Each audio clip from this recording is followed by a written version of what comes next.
திமுக கூட்டணி சார்பாக மதுரை மக்களவை தொகுதியில் போட்டியிடும் மார்க்சிஸ்ட் கம்யூனிஸ்ட் கட்சியின் வேட்பாளர் வெங்கடேசன் மதுரை வடக்கு சட்டமன்ற தொகுதிக்குட்பட்ட பகுதியில் தீவிர வாக்கு சேகரிப்பில் ஈடுபட்டார்.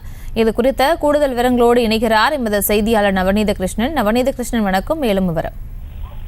நிச்சயமாக மதுரை நாடாளுமன்ற தொகுதியிலே போட்டியிடக்கூடிய வேட்பாளர் வெங்கடேசன் திமுக கூட்டணியில் மார்க்சிஸ்ட் கம்யூனிஸ்ட் கட்சி சார்பாக இரண்டாவது முறையாக போட்டியிடக்கூடியவர் தீவிர வாக்கு சேகரிப்பில் ஈடுபட்டு வருகிறார்.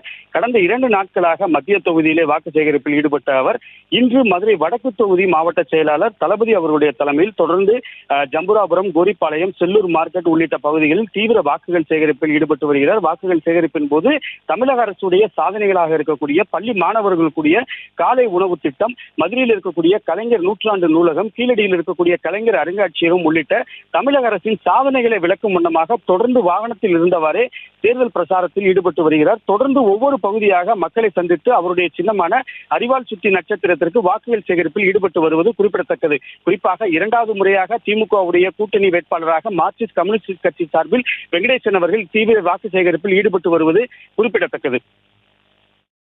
விவரங்களுக்கு நன்றி நவநீத கிருஷ்ணன். செய்திகளை உடனுக்குடனும் துல்லியமாகவும் தெரிந்து கொள்ள சப்ஸ்கிரைப் பண்ணுங்க.